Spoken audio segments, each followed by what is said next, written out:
찬송 322장을 찬양하며 4월 19일 월요일 새벽 기도회를 하나님께 올려드립니다.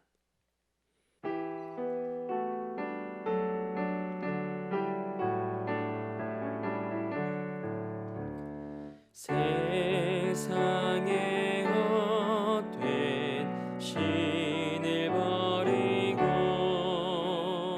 하나님 이름 높여 기리세. 온 천하 백성 모두 나와서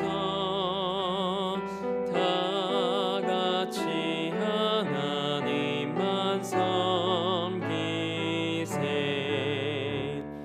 세상의 헛된 우상 버리고 인간의 모든 불기 영화와 거짓과 불의 모두 버리고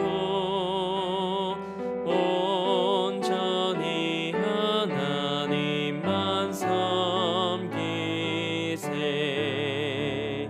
주님의 백성 서로 헤아려 시기와 미움 아주 버리고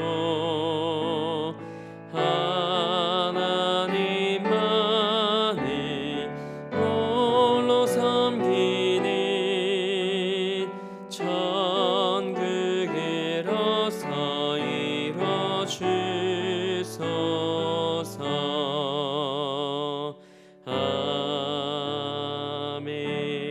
아멘. 사도신경으로 우리의 신앙을 고백합니다. 나는 전능하신 아버지 하나님 천지의 창조주를 믿습니다. 나는 그의 유일하신 아들 우리 주 예수 그리스도를 믿습니다. 그는 성령으로 잉태되어 동정녀 마리에게서 나시고 본디오 빌라도에게 고난을 받아 십자가에 못 박혀 죽으시고 장사된 지 사흘 만에 죽은 자 가운데서 다시 살아나셨으며 하늘에 오르시어 전능하신 아버지 하나님 우편에 앉아 계시다가 거기로부터 살아있는 자와 죽은 자를 심판하러 오십니다. 나는 성령을 믿으며 거룩한 공교회와 성도의 교제와 죄를 용서받는 것과 몸의 부활과 영생을 믿습니다. 아멘. 찬송 400장을 우리 한 장 더 박수하며 하나님 앞에 찬양으로 영광 올려드립니다.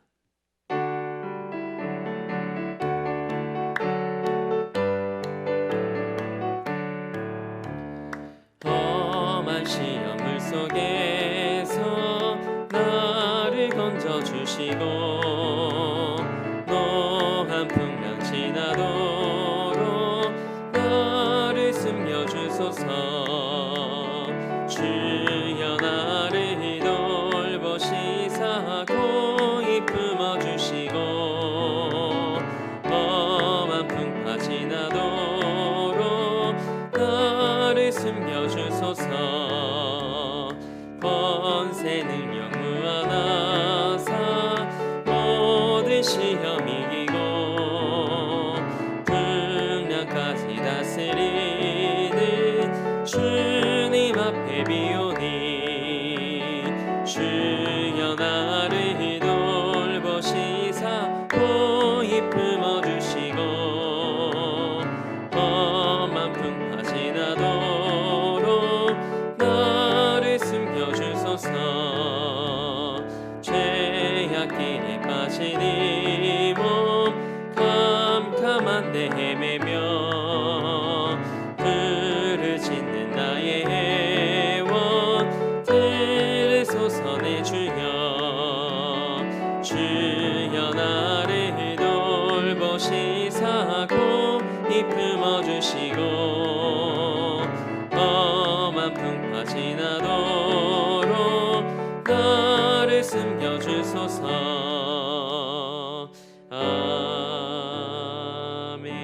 아멘. 오늘 우리 우리에게 주신 하나님의 말씀은 출애굽기 8장 16절에서 24절 말씀입니다.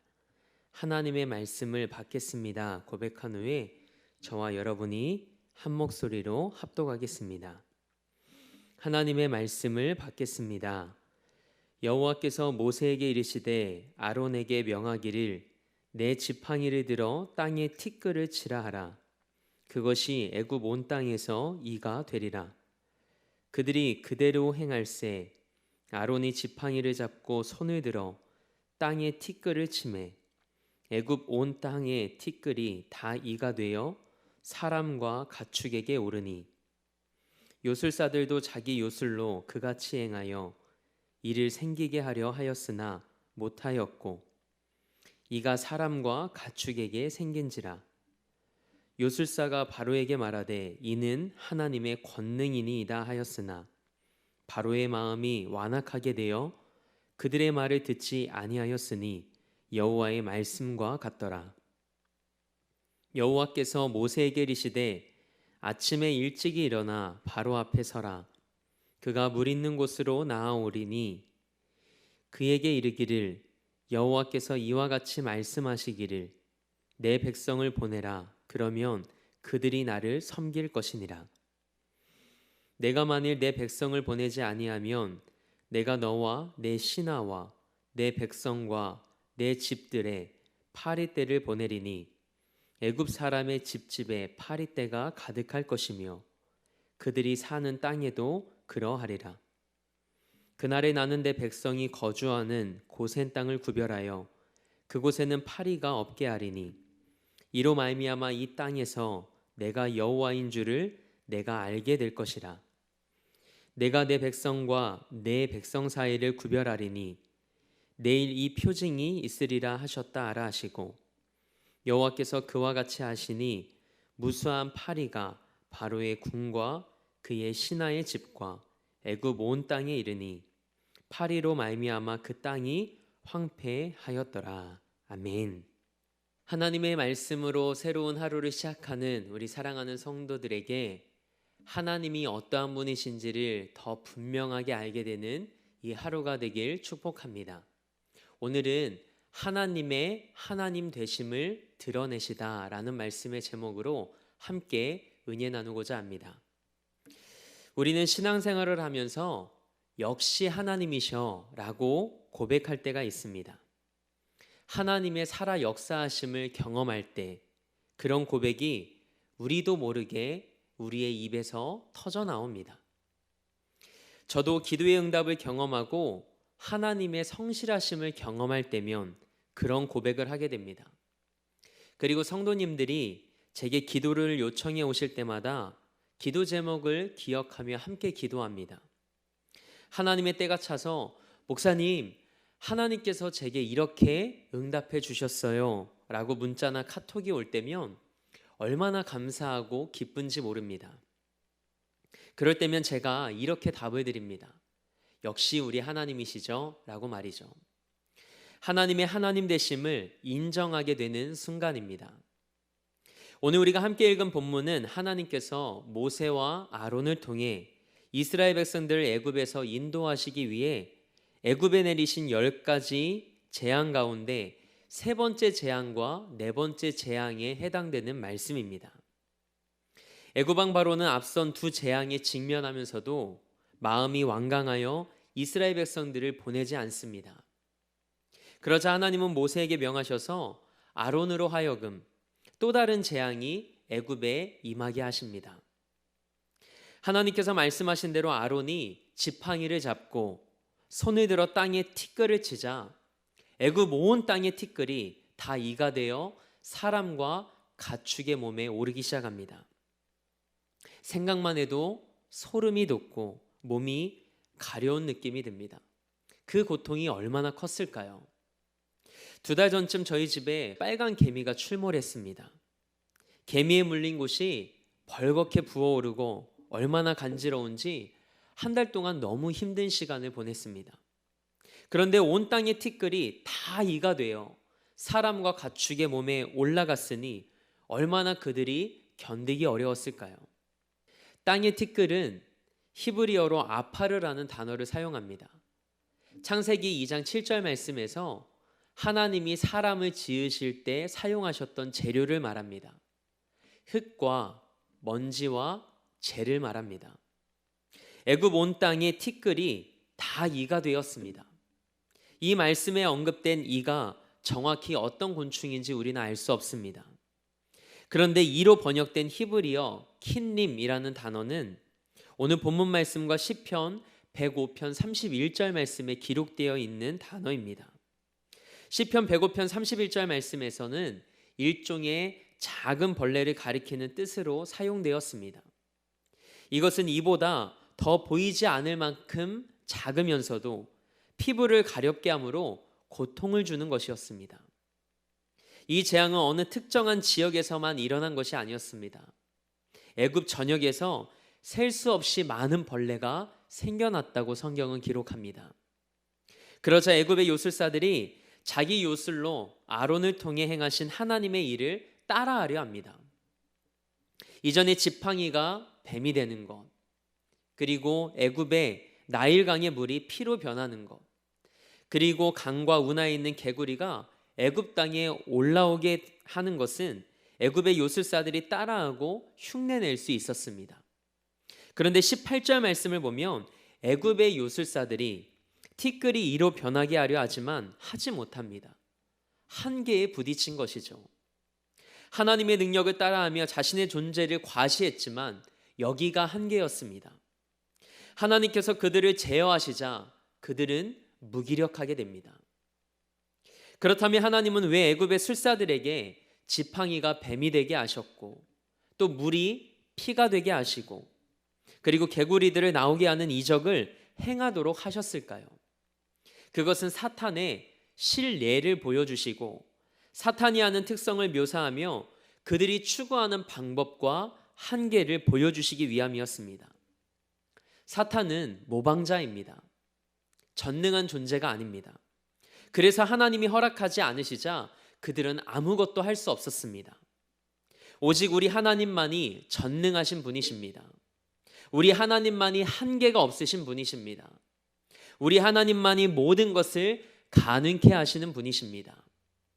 여러분과 저의 삶이 사탄에게 속는 인생이 되지 않기를 원합니다. 그럴듯하게 흉내내는 사탄의 속임수에 속지 않고 오직 하나님만 바라보며 하나님께만 소망을 두며 하나님 안에서 살아가는 여러분과 저의 삶이 되길 축복합니다. 그래서 요술사들이 바로에게 이렇게 말합니다. 본문 19절 말씀을 함께 읽어볼까요? 요술사가 바로에게 말하되 이는 하나님의 권능이니이다. 아멘. 19절 말씀에 기록된 하나님의 권능에서 이 권능은 히브리어로 에츠바라는 단어를 사용합니다. 손가락을 의미합니다. 손가락은 하나님의 힘과 능력을 나타내는 단어입니다. 시편 8편 3절에서 시편의 기자는 하나님이 세상을 지으실 때 주의 손가락으로 지으셨다고 기록하고 있습니다. 애굽의 술사들이 하나님의 능력과 하나님의 하나님 되심을 인정하지만 바로는 여전히 마음이 완악하고 완고하여 요술사들의 말에 전혀 귀를 기울이지 않습니다. 하나님께서 말씀하신 그대로였습니다. 알면서도 고집을 피웁니다. 이 말씀을 통해 우리는 한 가지 사실을 깨닫게 됩니다. 자연과 동물들, 미생물들은 하나님께 순종하는 반면 인간만이 이의를 제기하고 불순종하는 모습을 볼 수 있습니다. 불순종의 근원은 교만입니다. 우리의 교만과 고집을 꺾고 언제나 하나님 앞에 그리고 그분의 말씀 앞에 엎드려 순종하며 살아갈 수 있는 여러분과 저의 삶이 되길 원합니다. 하나님께서는 마음이 완악한 바로에게 네 번째 재앙을 내리십니다. 파리떼를 보내셔서 애굽 사람의 집에 가득하게 하십니다. 본문 21절 말씀에 하나님께서 내 백성을 보내지 아니하면 내가 재앙을 보낼 것이라고 단호하게 말씀하십니다. 하나님은 결국 이스라엘 백성들을 보내지 않는 바로와 애굽 땅에 파리떼를 보내십니다. 파리떼는 히브리어로 야로브라는 단어입니다. 날개 달린 곤충떼가 무섭게 모여드는 그 모습을 표현한 단어입니다. 하나님의 명령이 선포되자 갑자기 날개 달린 곤충들이 온 사면에서 까마득하게 모여들기 시작합니다. 그 모습을 상상해 보십시오. 얼마나 공포스럽습니까? 결국 애굽 땅이 황폐하게 되었다고 성경은 기록하고 있습니다. 그런데 이 파리떼 재앙에서 우리가 주목해야 할 말씀이 있습니다. 앞선 3번의 재앙들과는 다른 모습을 발견할 수 있습니다. 애굽 온 땅에 파리떼를 보내시는데 이스라엘 백성들이 거주했던 고센 땅에만큼은 하나님께서 그 땅을 구별하셔서 파리떼를 보내지 않으십니다. 본문 22절 말씀을 함께 읽겠습니다. 그날에 나는 내 백성이 거주하는 고센 땅을 구별하여 그곳에는 파리가 없게 하리니 이로 말미암아 이 땅에서 내가 여호와인 줄을 내가 알게 될 것이라. 아멘. 내 백성이 거주하는 고센 땅을 구별하여 그곳에는 파리가 없게 하시겠다고 말씀하십니다. 그리고 이렇게 선포하십니다. 이 땅에서 내가 여호와인 줄을 내가 알게 하리라. 아멘. 내가 여호와인 것을 나타내고 드러내시겠다는 말씀입니다. 하나님의 하나님 되심을 드러내시겠다는 선포입니다. 우리 하나님은 여호와 하나님이십니다. 그분의 백성을 구원하시고 지키시고 보호하시는 분이십니다. 그 인자하심과 성실하심으로 우리와 끝까지 함께 하시는 분이십니다. 그래서 하나님은 23절에서 이렇게 말씀하십니다. 내가 내 백성과 내 백성 사이를 구별하리니. 아멘. 내 백성과 내 백성 사이에 벽을 세워 완전히 분리해서 보호하시겠다라는 말씀입니다. 4번째 재앙인 파리떼 재앙은 앞에 3 재앙과는 달리 애굽 모든 지역에서 발생하지 않습니다. 하나님께서 고센 땅을 구별하셨고 이것으로 내가 여호와인 것을 알게 할 것이라고 말씀하십니다. 하나님께서는 바로에게 이 일을 통해 하나님께서 어떤 분이신지를 알게 하십니다. 우리도 오늘 말씀을 통해 하나님께서 어떤 분이신지를 다시 한번 기억할 수 있기를 원합니다. 하나님은 온 세상의 주인이시자 세상을 통치하시는 분이십니다. 하나님께서 말씀하실 때 경계가 생기고 하나님께서 말씀하실 때 그분의 능력이 나타납니다. 말씀대로 이루어지는 역사가 일어납니다. 자신의 백성을 구별하여 지키시고 보호하시며 구원하십니다. 하나님은 어떤 상황 속에서도 그분의 백성들을 기억하시고 돌보십니다. 그 하나님이 우리 아버지 되시니 얼마나 든든하고 행복하십니까? 여러분의 내일을 염려하지 마십시오. 오늘을 살아가며 두려워하지 마시기 바랍니다. 오늘 하루의 삶 속에서도 하나님께서 여러분의 삶을 거룩하게 구별하여 주시고 여러분을 통해 하나님의 하나님 되심을 드러내는 이 하루가 되길 주님의 이름으로 축복합니다. 함께 기도하겠습니다. 하나님, 오늘 말씀을 통해 하나님이 어떤 분이신지를 조금 더 선명하게 알게 하시니 감사합니다. 우리 삶에서 하나님이 추상적인 하나님, 단지 내 유익과 잘됨을 위해 필요한 분이 아니라 내 삶의 모든 것임을 고백하며 하나님을 경외하는 믿음을 회복하게 하옵소서.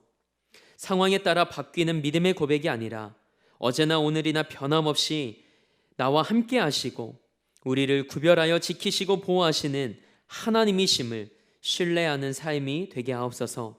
그래서 나의 환경에 따라 흔들리는 믿음이 되지 않게 하시고 하나님의 하나님 되심을 삶으로 증명하고 믿음으로 선포하는 하나님의 사람이 되게 하여 주옵소서.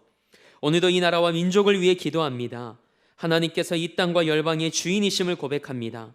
하나님의 때에 하나님의 방법대로 이 땅을 새롭게 하시고 하나님의 뜻이 이루어지게 하옵소서. 주의 나라가 이 땅 가운데 임하게 하옵소서. 대림교회 형제교회들과 땅끝을 향하여 목숨 걸고 주의 복음을 들고 간 선교사님들, 그리고 한국교회의 비전교회들을 위해 기도합니다. 어렵고 힘겨운 시간들을 믿음으로 승리케 하옵소서. 지금 여기에서 그들과 함께 하시는 살아계신 하나님을 만나는 은혜가 있게 하옵소서. 우리 대림교회 담임 목사님도 기억해 주셔서 이 시대에 하나님께 아름답게 쓰임받는 제단과 목회자 되게 하옵소서. 오늘도 삶의 자리를 성전 삼아 미디어 예배로 이 하루를 시작합니다. 우리를 위해 일하시는 하나님의 손가락을 경험하게 하시고 삶에서 하나님의 하나님 되심을 간증하며 아름다운 믿음의 고백이 넘쳐나는 이 하루 되게 하옵소서. 그렇게 일하실 하나님을 기대하며 우리 삶의 목적 되시고 이유 되신 우리 주 예수 그리스도의 이름으로 기도합니다. 아멘. 하늘에 계신 우리 아버지, 아버지의 이름을 거룩하게 하시며 아버지의 나라가 오게 하시며 아버지의 뜻이 하늘에서와 같이 땅에서도 이루어지게 하소서. 오늘 우리에게 일용할 양식을 주시고 우리가 우리에게 잘못한 사람을 용서하여 준 것 같이 우리 죄를 용서하여 주시고 우리를 시험에 빠지지 않게 하시고 악에서 구하소서. 나라와 권능과 영광이 영원히 아버지의 것입니다. 아멘.